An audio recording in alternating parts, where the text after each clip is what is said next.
தேன் வந்து பாய வேணா ஈட்டி வந்து பாய்ந்தது. தேன் வந்து பாய்ந்தது அது அந்த வார்த்தை அவைக்குள் நீக்கப்படுகிறது. தேன் வந்து பாய வேணா ஈட்டி வந்து பாய்ந்தது. அது அன்றைக்கு யாரும் மறுக்க முடியாது.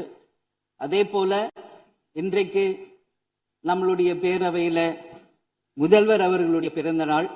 முதல்வருக்கு ஒரு கோரிக்கை வைக்கிறேன். இங்கு நான் சட்டமன்றத்திற்கு வந்த நாட்களிலிருந்து அவை பணியாளர்கள் எல்லாருக்கும் இது மாதிரி ஒரு டம்ளர்ல ஒவ்வொரு இடமா போய் தண்ணி கொடுத்துக்கிட்டு இருக்காங்க. இன்னைக்கு நம்ம ரொம்ப அட்வான்ஸ்டா போயிட்டு இருக்கோம்.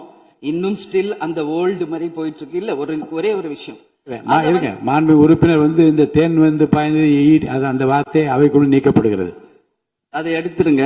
அடுத்ததுங்க, இது மாதிரி கொடுக்கறது வந்து ஒன்லி கிளென்லினஸ் ஒண்ணு.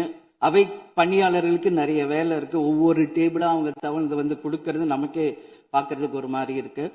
ஸோ சிஎம்க்கு ஒரு ரெக்வெஸ்ட், பெட் பாட்டில்ஸ்ல ஒவ்வொரு டேபிள்லயுமே பாட்டில்ஸ் நீங்க வந்து குடி தண்ணீர் வச்சிடலாம். குடிச்சிட்டு அவங்கவுங்க இடத்துல அவங்கவுங்க வச்சிட போறாங்க. இதனால கவர்மெண்ட்டுக்கு எக்ஸ்ட்ரா செலவும் ஒன்றும் வரப்போறது இல்லை. அவங்கவுங்க இடத்துல வச்சிடலாம் அப்படின்ற என் கருத்தை நான் சொல்றேன். ஏன்னா இது வந்து டம்ளர்ல கொடுக்கறதும் அது மறுபடியும் கேட்கறதும் அவங்க வருவதும் அவங்களுக்கு நிறைய பணிகள்.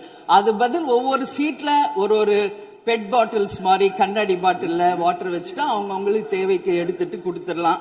ஸோ இது பிறந்த நாள்ல வந்து முதலமைச்சருக்கு ஒரு கோரிக்கை வைக்கிறேன்.